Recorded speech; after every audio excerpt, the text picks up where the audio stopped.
তো এখন যে তোমরা আমার এই পাশে আইডিটা দেখতে পাচ্ছ ইনস্টা, সে আইডিটা অ্যাকচুয়ালি আমার আইডি ছিল। আর এই পাশে দেখো তোমাদের দেখিয়ে দিচ্ছি, সে আইডিটার আমার ভিউজ মোটামুটি ভালো ছিল। 2023 সালে আমার হাজারদুয়ারির অনেকগুলো ভিডিও ভাইরাল হয়ে গেছিল। তখন আইডিটা আমার অনেক ট্রেন্ডিং ছিল। আমার নিজের একটা ফেসের যদি একটা ফটো আমি আপলোড করতাম ওখানে আইডিটাতে, তো সেই ফটোটাতে ম্যাক্সিমাম লাইক আমার 1500 থেকে 2000 আমার লাইক পাওয়া যেত। তো বিষয় সেটা না, বিষয়টা হচ্ছে এটাই যে তখন আমায় কোনো একটা পরিস্থিতির শিকার হওয়ার পরে আমার সে আইডিটা আমায় ডিলিট করতে হয়েছে। আর যারা ভিডিও করো তারা তো জানোই যে 1 লক্ষের আইডি যদি ডিলিট করতে হয় তো কতটা কষ্ট। আর 1 লক্ষ ফলোয়ার্স তো এমনি এমনি আসেনি। আমার 1 লক্ষ ফলোয়ার্স করার জন্য আমার 2021 সাল থেকে 2023 পর্যন্ত আমাকে অনেক কষ্ট করতে হয়েছিল। তো অনেক কষ্টের আইডি এবং অনেক শখের আইডি ছিল আমার সেইটা। আর সে আইডিটা আমায় ডিলিট করতে হয়েছিল। তো ডিলিট করেছিলাম আইডিটা আমি 2024 সালে জানুয়ারি 17 তারিখে। আর 2024 সালটা তো আমি মানে ভিডিওতে আসিনি, কোনো প্ল্যাটফর্মে আমি ভিডিও বানাইনি, না ফেসবুকে, না ইউটিউবে, না ইনস্টাতে, কোথাও ছিলাম না।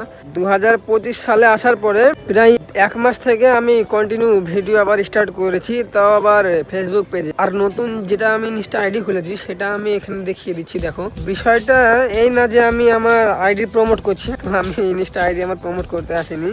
তো যাই হোক, যে কারণটার জন্য আমার এই ভিডিওটা বানানো আজকের, যখন আমার কাছে আমার বড় আইডিটা ছিল 2023 সালে, তখন আমার অনেকগুলো বন্ধু ছিল যারা সব ভিডিও করতো, ভিডিও থেকেই মানে পরিচয় তাদের সঙ্গে।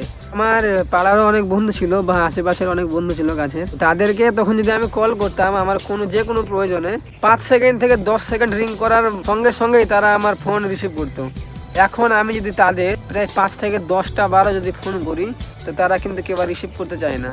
আর রিসিভ করলে আমি আমার যে কারণটার জন্য তাদের বলি বা যে হেল্পটার জন্য বলি, তারা কিন্তু সেই হেল্পটা আমি করে না। এখন হেল্প বলতে ভাই তাদের কাছে আমি কিন্তু টাকা পয়সা চাই না যে আমাকে টাকা পয়সা দিয়ে হেল্প করো। হেল্প বলতে আমি এই 1 মাস থেকে তাদেরকে আমি একটাই জিনিস বলছি, যে যারা আমার আশেপাশে তাদেরকে বলি যে আয় ভাই ভিডিও করবো, ক্যামেরা করে দিবি, বা চল কোথাও যাই গিয়ে ভিডিও করার জন্য। তারা কিন্তু আর আসে না আমার সঙ্গে তারা ভিডিও করে না, আসে না। আর হ্যাঁ, আর একটা কথা হচ্ছে যে আমার মধ্যে যদি সত্যি ট্যালেন্ট থাকে না, তো আবারও আমি নতুন কিছু করে দেখাবো। চাইলে আমি কিন্তু আমার আইডিটা প্রাইভেসি করে রেখে দিতে পারতাম, ডিলিট করতাম না। আমি ডিলিট করেছিলাম, হয়তো আমার ভিডিও বানানোর ইচ্ছা ছিল না তখন, কিন্তু এখন আবার মনে হচ্ছে যে না, ভিডিও করি, এখন ভালো কিছু ভিডিও দেওয়ার চেষ্টা করব। যারা নতুন ভিডিও বানায় না, তাদের আমি ভাই সব সময় পাশে তখনও ছিলাম, এখনো আছি, আর আশা করছি সারা জীবনে থাকবো। এখন আমার আইডিতে হয়তো ভাই ফলোয়ার্স নেই, কাউকে আমি বলতে পারবো না যে স্টোরি দিয়ে ফলো করো। তবে হ্যাঁ, আমি নিজে আমার চোখের সামনে যারই ভিডিও আসে ছোট ক্রিয়েটর, তাদেরকে আমি লাইক কমেন্ট করে দিই।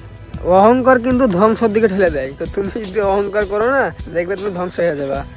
আর এখন আমি ফেসবুকে চেষ্টা করব প্রতিদিন ভিডিও দেওয়ার। তো ঠিক আছে, সবাই ভালো থাকবে, টাটা, দেখা হচ্ছে নেক্সট ভিডিওতে।